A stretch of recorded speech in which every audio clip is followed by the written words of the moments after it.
eh. Puntahan natin ngayon yung ina-harvest nilang mga palay. Yan, tara. Guys, yun yung daanan namin, oh. Wow.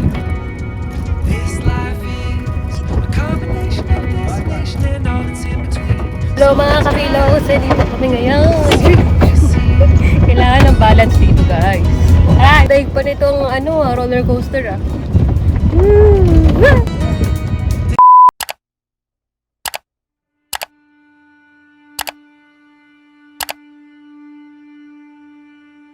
Ma, anong problema natin? Anong nagiging kuha natin dito?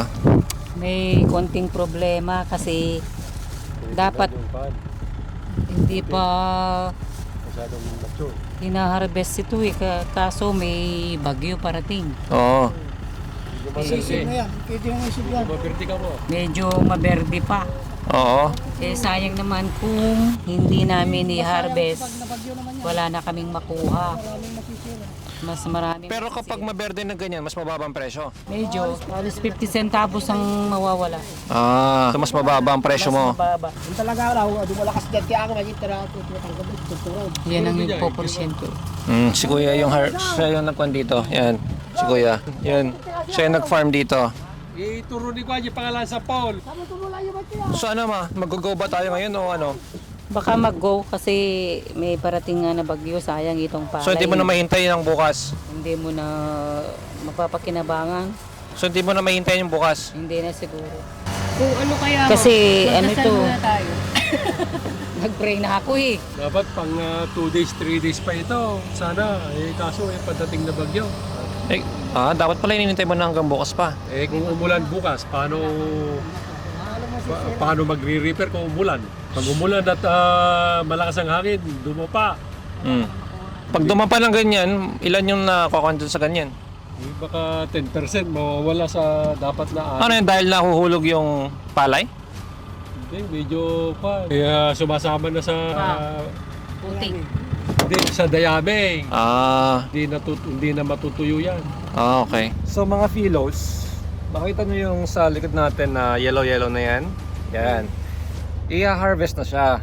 Ang problema, tinignan nila yung palay, no? May konti pa daw pa green yung paiba-ibang green.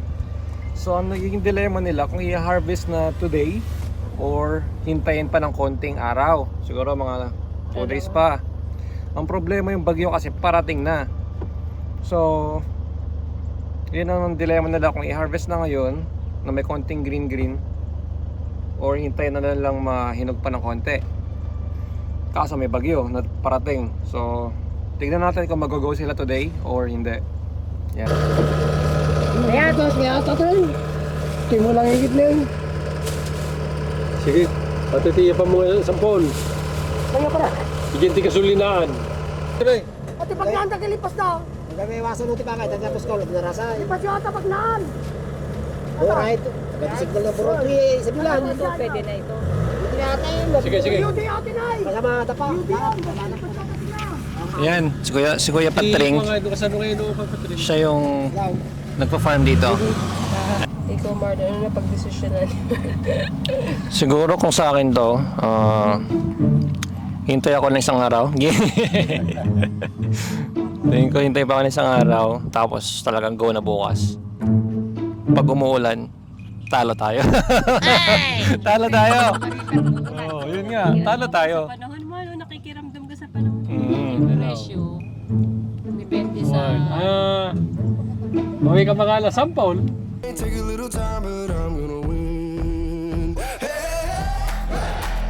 ooh, hey, ooh, take a little time, waste that lifted flight on this feeling. Hey, take a little time, but I'm gonna stand tall. Hey, take a little time, but I'm gonna. Sa Isabela, ang main source of income nila ay agriculture. Mainly yung palay. Yan. So makikita nyo dito sa ating paligid ay talagang palay lahat yan. Yan. Napakaluwang. At kitang-kita yan sa ating drone shot. Yan.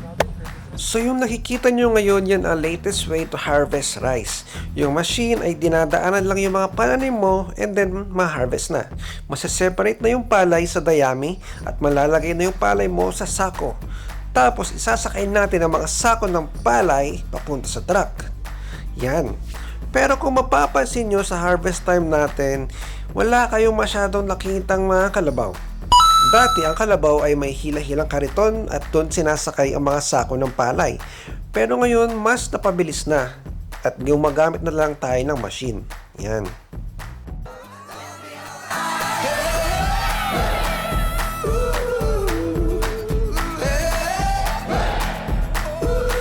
Take a little time, but I'm weights been lifted, flying on this feeling.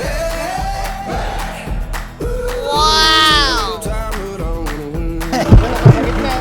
win. Still lang, ako din lang. Yes, ayos.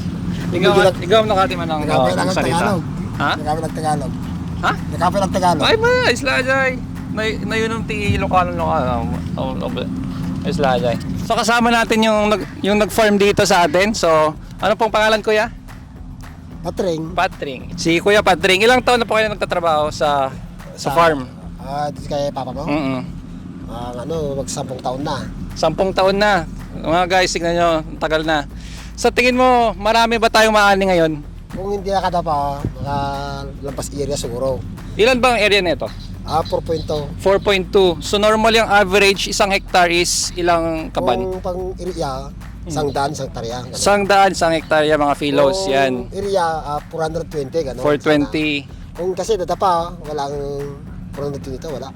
Kasi maraming nadapa. Maraming nadapa dyan. Mahit kalaki. Yung parang ganito. Oo, ganito yung Pag ganyan nadadapa. yung nadapa, wala na. Maraming hindi kanang palay. Mas kokonti yung ano Lahat, niya. oo. Tansa, ilan kaya ang maali natin? Baka ako siguro to, baka kulang na 400. 400. Kulang 400 pero pwede na. Kesa mabagyo. Kung hindi nadapa, baka lampas 400. Lampas 400 yan. Masayang-masaya ang ating farmer kapag mga ganyan. Yung anong sabog talim to, 550 ang nalim ito nung nakaraan na Marso. Ayos 550. 550. Oo.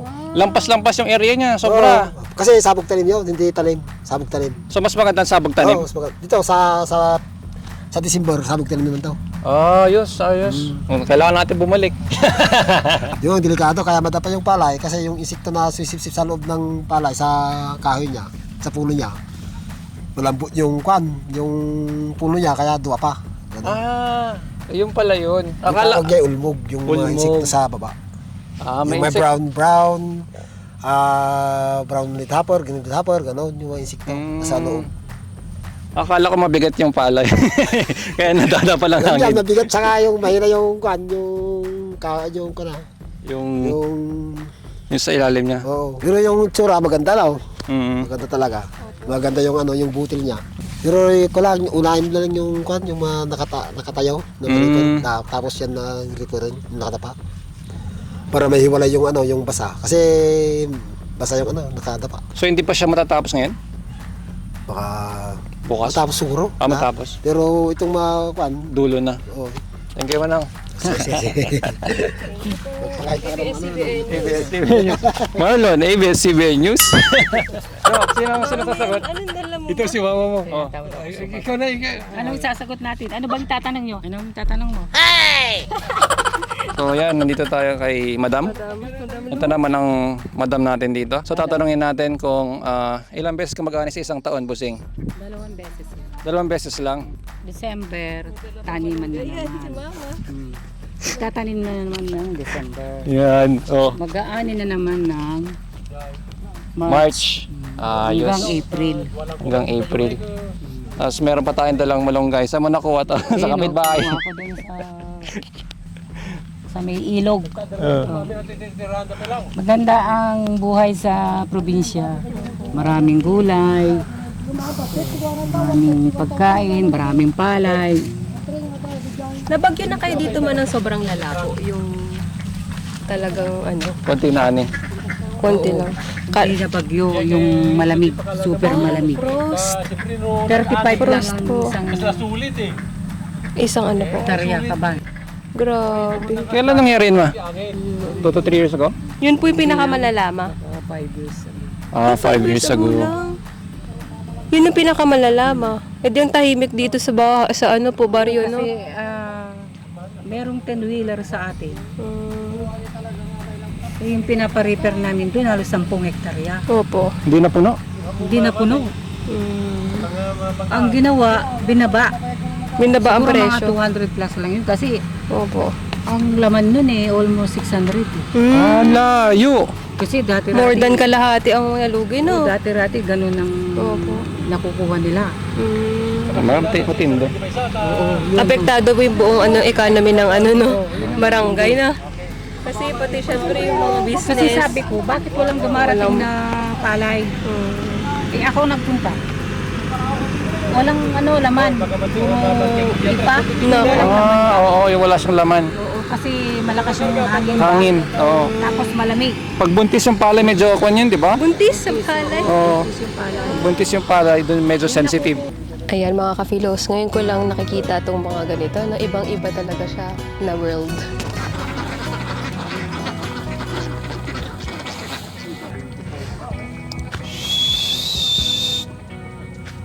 Saludo tayo sa lahat ng mga farmers.